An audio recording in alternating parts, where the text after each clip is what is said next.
Let me ask you something.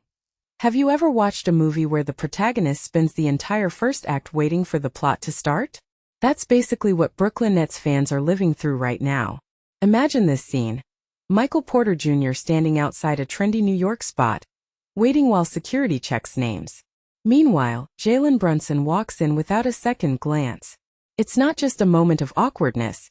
It's a microcosm of the Nets' entire offseason. One guy is already a champion, the other is still trying to prove he belongs. And the fans? They're stuck in the middle of a never-ending wait for it moment. Here's the thing. The Nets have this weird brand of patience. It's not the kind that comes with a warm cup of coffee and a cozy blanket. It's the kind that makes you check your watch every 5 minutes. They've got draft picks, cap space, and a front office that talks about optionality like it's a magic word. But when your division rivals are trading for LeBron James and winning championships, does patience even matter anymore? Or is it just a fancy excuse for not making a move? Look, I get it. Sean Marks isn't some reckless GM throwing money at problems. He's built a system where they wait for the right moment, the right player, the right price. But here's the catch. In the NBA, waiting isn't just a strategy, it's a gamble. Every year you hold off, you risk losing ground. The Knicks? They're already there.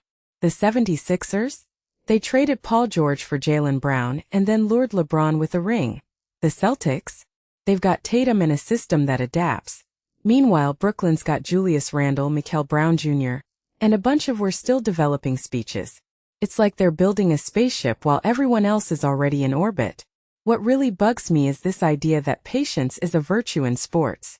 Sure, it can be. But when you're sitting at the bottom of the East while your rivals are flexing, it starts to feel more like a crutch. The Nets had the tools to make a splash. They had the cap space, the draft picks, the ability to chase a star. Instead, they went with incremental moves, adding veterans to help the young guys sustain their habits. Sustain their habits? What does that even mean? Are they trying to build a culture or just keep the kids from getting discouraged? And let's talk about the draft lottery. 2 straight losing seasons, and they ended up with picks that don't scream future superstar. Igor Demon and Mikel Brown Jr. are solid prospects, but they're not the kind of names that make headlines. The Nets are banking on them becoming stars, but what if they don't? What if the right moment never comes? The front office keeps saying they're opportunistic. But opportunity is a fickle thing. You can't just wait for the perfect deal to fall into your lap. It's not how the game works. Here's the deeper question. Is Brooklyn's strategy sustainable? They're betting on a future where their young players grow. Their cap space explodes in 2027, and the Atlantic Division collapses under its own weight. But what if the 76ers keep winning? What if LeBron stays? What if the Knicks figure out how to consistently compete? The Nets are playing a high-stakes game of chess, but the board is shifting under their feet. And honestly, I'm not sure they've got the pieces to win.